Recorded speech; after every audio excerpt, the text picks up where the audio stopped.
네, 안녕하십니까. 반갑습니다. 진짜 시황의 최수창입니다. 네, 만기입니다. 옵션 만기, 동시 만기죠, 선물. 네. 만기 전날 어제 뭐 화려하게 올라왔고요. 네, 오늘 뭐 조용하게 마무리가 됐을 것 같습니다. 이제 오늘 지수 벌써 9월달 하고도 2주 정도 지났죠. 본격적으로 이제 다음 주 되면은 큰 이벤트를 앞두고 있는데 오늘 지수 또 어떻게 흘러가고 있는지, 또 포인트는 어떤 건지 살펴보도록 하겠습니다. 네, 종합주가지수 한번 보도록 할까요?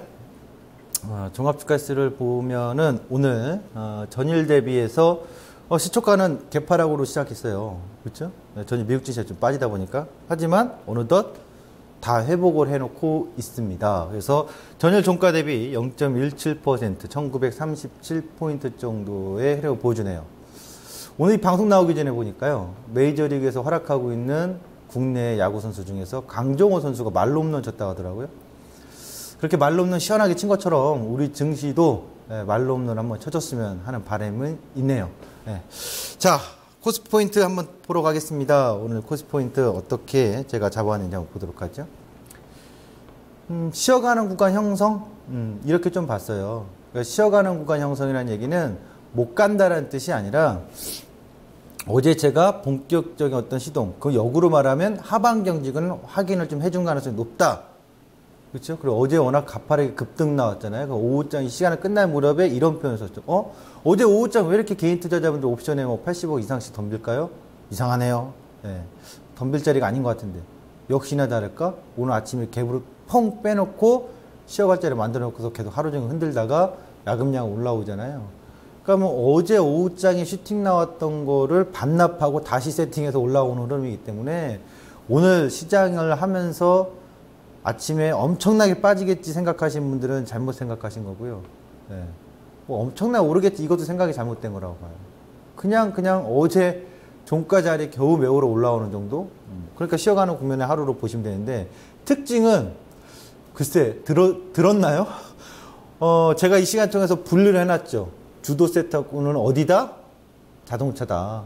그리고 나머지 뭐 정유화학, 증권, 은행, 보험 이렇게 또 얘기해놨죠. 그리고 그동안에 화려하게 갔던 종목군들 제약 분류해놨지 않습니까? 가격 변동이 있는 것들이다. 가장 못난이가 건조기다. 가장 못 가고 가장 지수가 올라오고 있는 국면에서 꼼짝도 안 했던 것들이 오늘 후발군으로서 나도 있다 하면서 따라와 주네요. 오늘 시장에서 강한 종목은 건조기잖아요. 건설, 조선, 기계.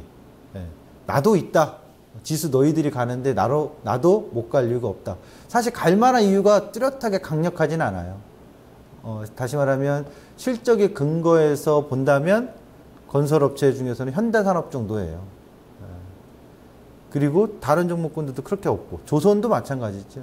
그동안에 보여줬던 실적 내용들의 턴어라운드가 강하게 보이는 것은 특별히 없는 상황에서 오늘 후발군의 강한 반등이 좀 형성되고 있다. 이렇게 보시면 되겠죠. 그러면 이 종목군들이 올라오는 어떤 흐름에 있어서 포인트를 찾아라 한다면 또 실적의 개선이라든가 턴어라운드가 강력히 보이는 종목군보다는 전반적으로 밸류에이션 자체가 싸니까 저 PBR이다 보니까 퍼가 아니라 PBR을 보는 거죠. 그런 쪽에서의 반반 매수가 강하게 좀 나오고 있다. 그 중에서 좀 유독 주목을 해봐야 될 것은 두산중공업이라고 저는 판단을 좀 해봤습니다. 두산중공업 왜 이렇게 못 갈까요? 내용은 괜찮아진다는 얘기들이 많은데 말입니다. 한번 살펴볼 거고요. 오늘 또 화두가 되는 게 미래에셋증권하고 대우증권이잖아요. 같이 한번 살펴보도록 하겠습니다. 두산중공업 오늘 지수를 안 보여주시네요. 보도록 할게요. 오늘 제가 얘기해 볼게요. 한 5% 정도 상승하고 있어요. 5% 정도 상승하는데 두산중공업은요, 수주도 봐야 되고 차입금도 같이 봐야 돼요. 그러니까 그동안 실적이 썩 좋지 못했던 것도 있습니다만 수주가 점진적으로 회복하고 있는데도 불구하고 못 간다. 이거죠. 차입금. 그러니까 내년 정도 예상하고 있거든요. 밥켓의 IPO 상장이 되면은 그에 따른 차입금 부분에 있어서의 상환이 계획이 돼 있는데 그 시점까지는 계속 짓눌려 있던 부분이라고 보시면 돼요. 그래서 두산중공업은 차입금 부분에 있어서 과연 내년에 계획대로 밥켓이 상장돼서 자금 조달에 성공한다면 차입금 부분에서 많은 부분이 해결이 될 겁니다. 해소가 될 겁니다. 그리고 이제 분기별 부채라든가 이 두산중공업의 차입금 구조를 보시면 역시 두산인프라코의 차입금 규모가 여전히 많거든요. 그래서 지금 시점에서 주목할 것은 이 부분이 당장 해결될 건 아니잖아요. 계획대로 조달이 돼서 성공하는지 가능성은 좀 높게 보시는 게 좋을 것 같고요. 그럼 두 번째는 자 좋다 이거예요. 차입금에 있어서 아직 어떤 확실한 변화가 나타나고 있지 않으니까 그럼 영업은 얼마나 잘하고 있느냐 사업은 보도록 하죠. 두산중공업의 수주와 매출 추이인데요. 최근 몇 년 동안에 보시면 수주 자체가 2010년도부터 점진적 감소를 해왔죠. 그러다 전년도에 수주가 좀 증가했고요. 7조 원대로. 올해 지금 상반기 수주만 기수주한 것만 한 4조가 넘어가고 올해 목표치는 한 9조 원대거든요. 그래서 보시면 평균과 좋을 때, 안 좋을 때인데 일단은 상반기 내용 자체로는 평균 이상을 하고 있다고 봐야 되겠죠. 그래서 올 하반기까지의 그 수주 소식이 잘 이어진다면 9조 원대 달성한다면 전년도보다도 수주 자체가 더 증가하는 상황이기 때문에 점진적으로 사업 영위는 긍정의 요인이 좀 있다라고 봐줄 수 있겠죠. 그럼 여기서 이거 한번 차트를 보면서 설명 좀 드리겠습니다. 이 회사의 PBR은 0.5배거든요. 자, 차입금에 있어서의 우려 상황이 계속 짓누르고 있었던 거고 그 상황에서 또 수주도 감소했으니 주가가 당연히 빠질 수밖에 없었겠죠. 상승 요인이 굉장히 미약했겠죠. 그래서 2010년도부터 본다면 오르는 영역 없이 계속 빠지고 있죠. 아까 보셨다시피 수주가 계속 점진적으로 하락했던 국면을 봤었고 근데 여기서 특이한 점은 전년도에 분명 수주가 증가했단 말입니다. 매출 자체는 팍 증가하지 않고 수주가 증가하면서 좀 기대감을 갖게 했고 올해는 전년도보다 더 수주가 증가할 것으로 예상이 되고 있는 국면에서 주가는 전저점을 또 깨고 이탈했거든요. 그럼 이 시점에서 뭘 볼 거냐 이거예요. 재무적으로 위기감을 갖고 있는 차입금에 대한 두려움을 갖고서 안 좋게 볼 거냐? 저는 그렇지 않다고 봐요. 지금 시점에서는 PBR 자체에서 계속 지난번에도 LG 디스플레이나 롯데쇼핑 얘기했듯이 PBR 자체에서 저 PBR 국면에 들어온 상황에서 사업의 내용은 굉장히 긍정적으로 호전을 보여주고 있고 차입금 부분은 계획대로 내년까지 가봐야 되는 거니까 그거는 내년 정도에 해결 가능성이 있다라는 기대감은 그대로 유지한다면 지금 시점에서 두산중공업은 한번 배팅을 해볼 만한 시점이지 않나. 또 기존에 갖고 있던 분들도 홀딩의 관점을 유지해 볼 수 있지 않나. 좀 이렇게 볼 수 있어요.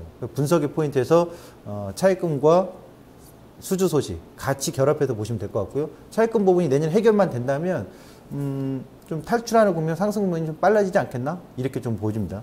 그래서 두산중공업은 기술적으로 이 차트 한번 잡아주시죠. 이 거래량 자리까지는 이 거래량이 대량 거래량 터졌던 자리가 있거든요. 2013년도 연말인데요. 종가 상황이 32,000원인데 그 자리까지는 충분히라기보다는 그 자리까지는 꾸역꾸역 한번 상승의 요인이 나타날 가능성이 있지 않느냐. 단 지금 시점에서 전저점을 깨고 돌아오는 거기 때문에요. 뭐 막 공격적으로 쫓아갈 필요는 없겠습니다만 충분히 그 정도까지 분명 실적의 호조세만 계속 지속된다면 충분히 차입금에 따른 어떤 부담감이 있다 하더라도 가능성 있는 가격대이지 않나. 지금은 좀 싸다. 이렇게 좀 보시면 될 것 같아요. 그래서 건조기 중에서 찾아봐라 한다면 저는 두산중공업을 한번 관심 있게 봐야 되지 않을까라고 생각을 해봅니다. 미래에셋증권하고 대우증권 오늘 증권주도 한번 쭉 보여주시겠어요? 네, 안 보여주시네요. 오늘은 갈게요. 미래에셋증권 한번 볼게요. 오늘 이 내용을 우왕좌왕하는데 저도 솔직히 말씀드려서 무엇이 정답이다라고 이야기하기는 어려울 것 같아요.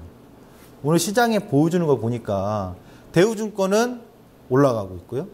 그 다음에 미래에셋증권은 빠지고 있거든요. 미래에셋 지금 현재 17% 하락, 대우증권은 3% 상승. 무조건 미래에셋증권을 안 좋게 봐야 될 거냐? 그거부터 한번 얘기해 볼게요. 지금 단기적으로 유무상 증자를 이렇게 확대를 하니, 자본 확충을 하니 물량 부담에 따른 부담감 반영이 되고 있다고 봐야 되겠죠. 하지만 역으로 생각하면 성공을 한다면 인수전에서 성공을 한다면 예, 재탄생이 된다고 봐야 되지 않을까요? 시너지 효과? 미래세과 대우증권에 그런 점에 있어서 투자 관점의 장기 그러니까 시간으로 우리가 꼭 장기라고 하기보다도 그런 투자자 입장에서 포인트라고 본다면 미래세 투자증권에 투자할 만한 가치가 있냐 없냐 물어봤을 때 저는 가치가 있다고 생각해요. 지금 시점에 주가의 변동이 나와서 싸고 안 싸고 중요한 게 아니라 인수전에 성공한다면 시너지 효과는 훨씬 더 커질 거라고 보거든요. 그래서 업계에서 정말 아주 선두적인 지위를 보여줄 수 있는 가능성이 있는 가치가 있거든요. 미래가치. 그런 판단에 의해서 한다면 오히려 미래세 증권의 투자자가 한번 돼봐야 되겠다. 이런 관점이 유효하지 않을까 보여주는데 기사 내용들은 싹 보거나 뭐 레포트 나오고 뭐 코멘트 나온 것들 보면요. 미래에셋 굉장히 안 좋게 얘기하더라고요. 부담이다. 인수 실패 시에 뭐 문제가 많다. 이럴 때 우리 정주영 회장님의 얘기가 생각이 나요. 고 정주영 회장님. 해보기나 했어? 이거 있잖아요. 회장님, 이거는 안 됩니다. 힘들 것 같습니다. 무리입니다. 우리가 배를 만들자. 해보긴 했어? 이거죠. 그러니까 지금 단순하게 시장에서 오르고 내리고 수급의 부담감만 갖고 논할 게 아니라 과연 미래에셋이 그만한 시너지 효과를 볼 수 있을 만한 가치가 있느냐라고 판단이 된다면 투자에 참여하는 거죠.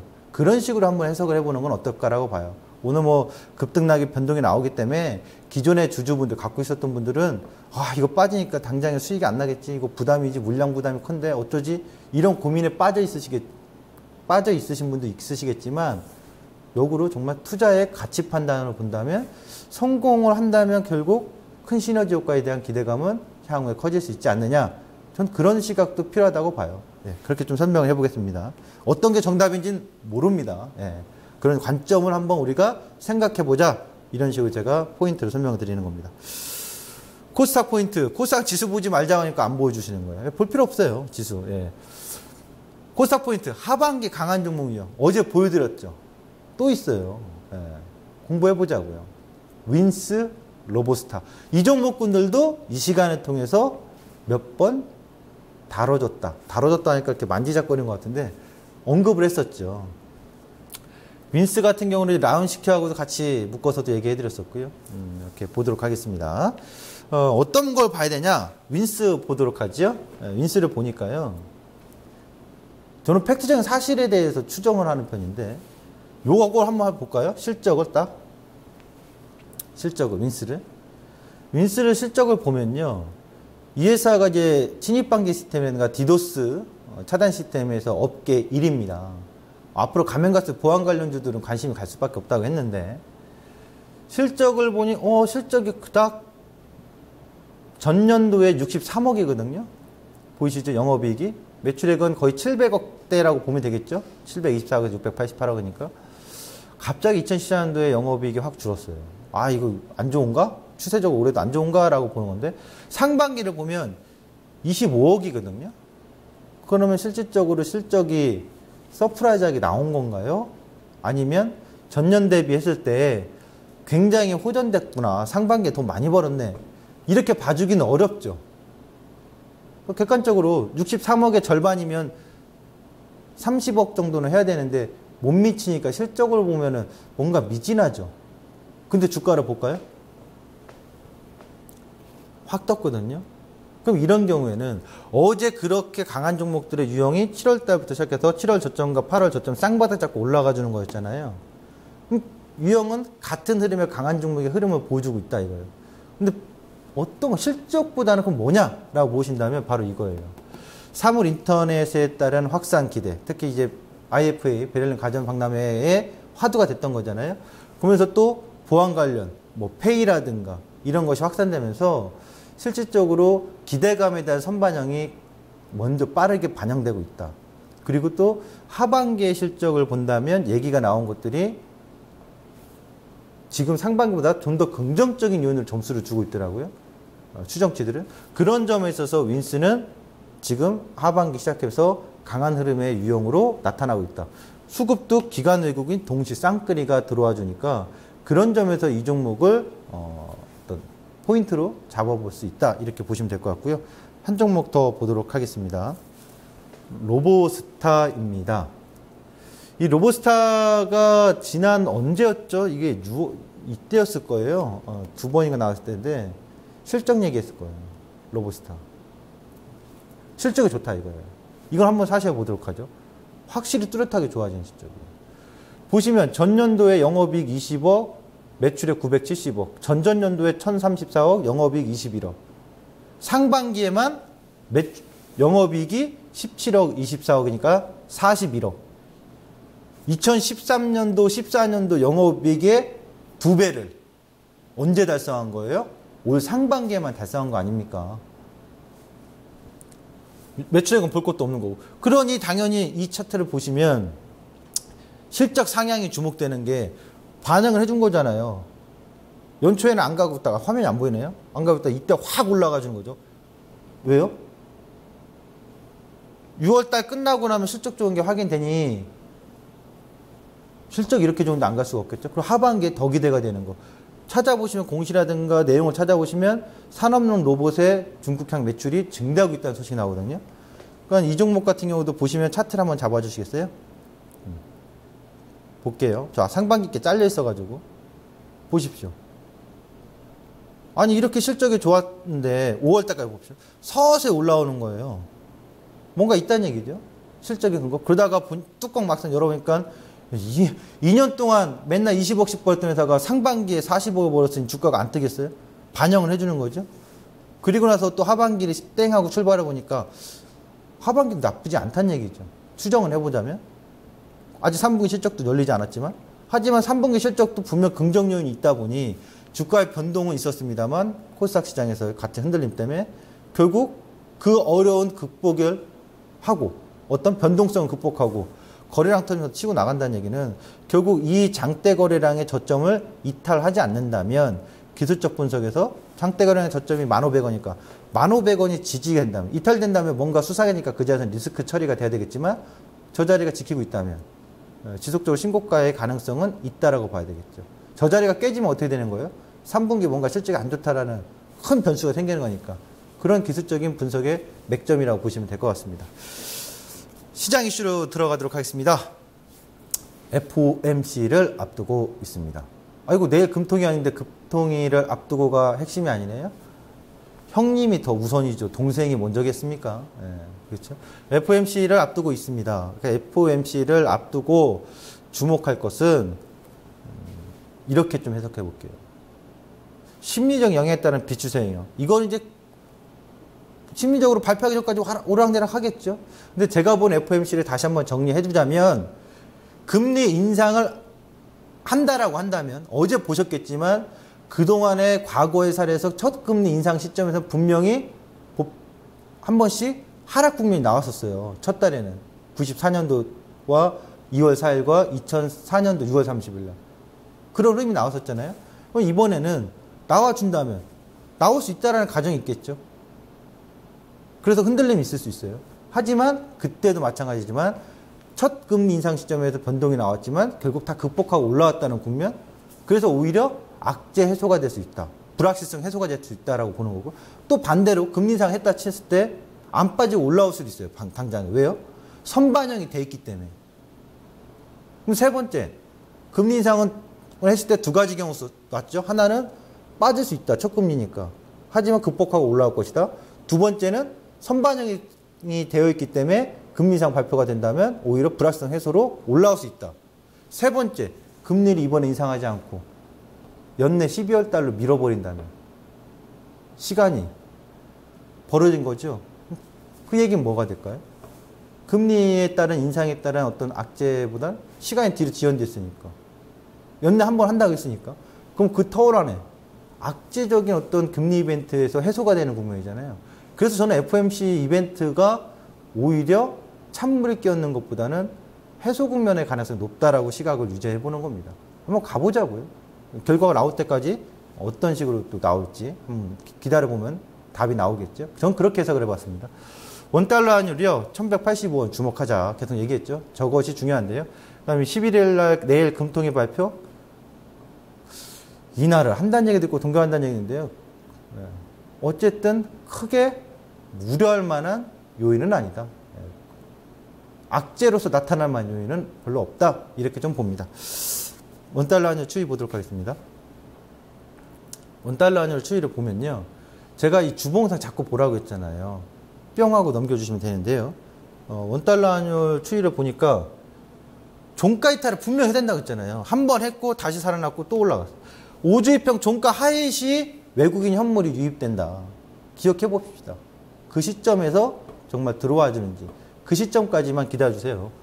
외국인 왜 안 들어오냐고 울면 안 돼요. 예, 그렇죠? 올해 산타 할아버지가 올지 안 올지 궁금하시잖아요. 저는 오늘 추석도 아직 안 됐는데 살짝 언급을 해주라면 온다고 봐요. 썸브렐리는 없었지만 가을부터 시작해서 산타까지 시장은 랠리가 될 가능성이 상당히 높다. 이거 한번 주목해 주시고 그 다음 보도록 하죠. 왜 그렇게 보냐 이 분석을 보도록 하죠. 코스피 지수를 제가 분석할 때 어제가 아니라 지난번에도 강조했고 어제도 강조했던 거죠.